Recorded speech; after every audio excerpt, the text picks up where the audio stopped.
男人不管每天回来的有多晚，都会在睡前穿着背带裤，跳着滑稽的舞来逗妻子开心。可就是这样一个超级爱自己妻子的男人，却不幸被癌症带走了生命。丈夫葬礼那天，妻子亲手为丈夫制作了一个精美的骨灰盒，播放着丈夫生前最爱的歌曲。她努力克制自己不去难过，可每一次艰难的微笑总是夹带着泪珠。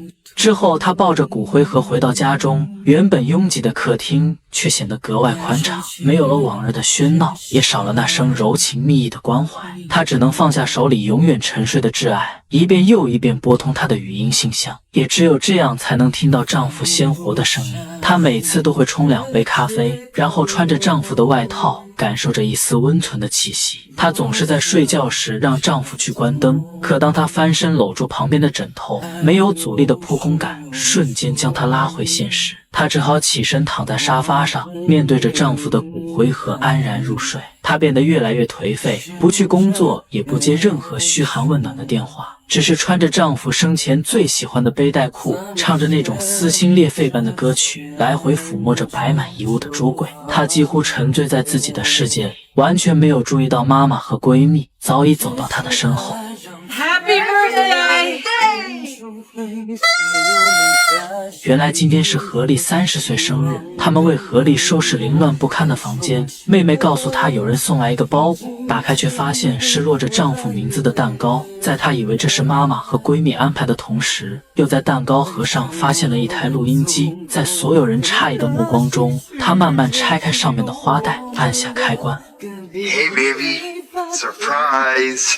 I just hate the idea that I'm not gonna be there to see you freak out over turning 30.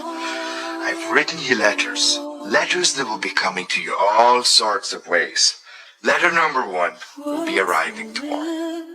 Now you must do what I say, okay? I want you to get dolled up and just go out and celebrate tonight.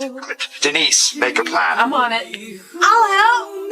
很心痛丈夫在临终前还一直担心自己过得不好，难过片刻后，她还是遵从丈夫的遗愿，换上美美的衣服和闺蜜出来庆祝。可激情四射的环境并没有让何丽感到开心，只有那无人的角落才能体会她此刻落寞的心情。直到酒精麻痹了神经末梢，她才被家人轻轻抱回家中。这段时间，她从未睡得这样安稳过，以至于忘了今天早上要去取丈夫的第一封信。她满怀期待地拆开信件，里面没有丈夫刻骨铭心的密语，而是叮嘱她去买一盏台灯和一套华丽的礼服，并告诉她下一封信来的时候她会需要。她反反复复地玩弄开关，虽然舍去了起身的麻烦，却再也没有了那个帮她关灯的人。只有在那忽闪忽灭的瞬间，她才能看到丈夫满眼宠溺的笑容。第2封信，丈夫希望她穿上新买的礼服，勇敢地当一回歌舞女王，而这也是何丽记忆中无法释怀的过去。记得上一次，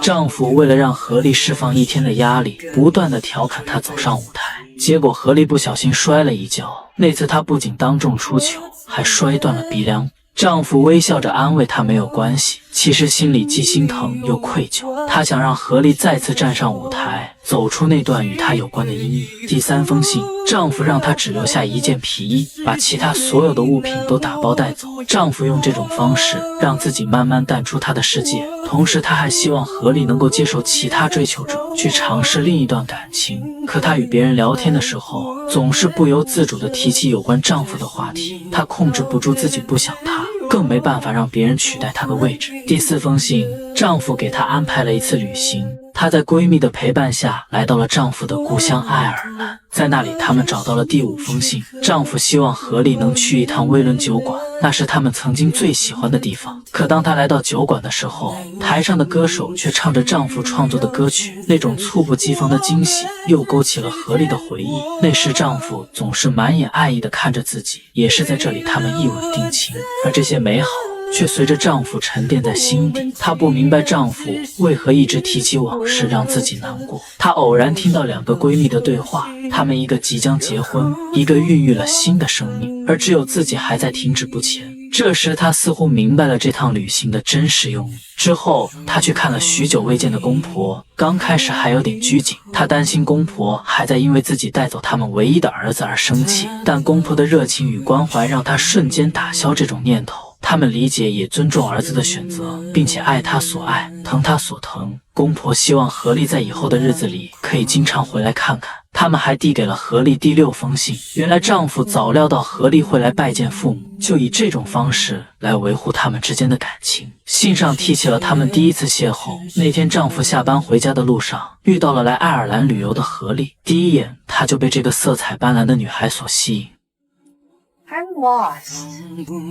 在女孩声称自己迷了路之后，他便热心地送女孩一程。女孩开朗活泼，一路上跟男人说了一些他听不懂的话，而男人却莫名地喜欢上女孩这种喋喋不休的样子，也深深地记住了那句 My business is to create. My business is to create. 她曾经怀揣着远大梦想，却因为现实的经济压力，不得不放弃梦想，去做自己不喜欢的工作。丈夫希望她不要忘记自己的初衷，勇敢地去做自己喜欢的事。回国之后，何丽凭借自己的优异灵感，创作了很多独特风格的款式，甚至还去学习设计，让自己变得更加优秀。她不仅穿的鞋子是自己设计的，同时还为即将结婚的闺蜜设计了一款非常独特的婚鞋。Oh my god! These are gorgeous! They're one of a kind. You'll be the only bride in the history of the world to wear them. Not bad.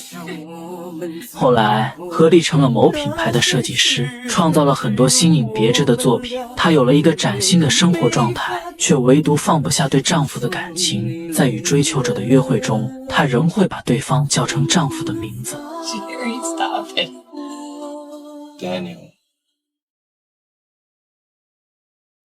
何丽找到妈妈，她再也绷不住自己的情绪，丈夫的离去成了她度日如年的煎熬。那种痛就如同千万支利剑，刺穿她的每一寸肌肤。沉重的压力让她感到呼吸都变得困难，而活着也只是一副失去灵魂的躯体。母亲很理解这种失去挚爱的感受，因为在何丽小的时候，她也失去了自己的丈夫。 It's a terrible, helpless feeling.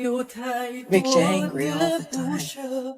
So you have to stop waiting. 说着，母亲就拿出了第7封信。原来母亲受丈夫的委托，在她离开后帮她寄出所有信件。母亲不想女儿一直活在痛苦当中，希望她看完最后一封信后，哪怕孤独终老也好，一定要继续往前走。 Dear Holly, I don't have much time, but I have a feeling this is the last letter because there's only one thing left to tell you. It isn't to go down memory lane or make you buy a lamp. You can take care of yourself without any help from me. How lucky am I? You made my life, Holly, and I'm just one chapter in yours. Don't be afraid to fall in love again. P.S. I will always love you. 丈夫在每一封信上都附注了“我爱你”3个字。他用自己的方式陪妻子一点点走出痛苦，同时实现了他没来得及兑现的承诺，那就是给他一个快乐的人生。何丽也终于明白，丈夫从没有离开过自己，只是换了另一种方式陪在她身边。她勇敢地越过了那条迷茫的山沟，带着丈夫的思念与牵挂，踏寻着快乐的时光。或许爱就是这样。 不用你是否每天都要陪着对方，不用你时刻挂在嘴边，不用白头偕老，也能天长地久，万年绵延。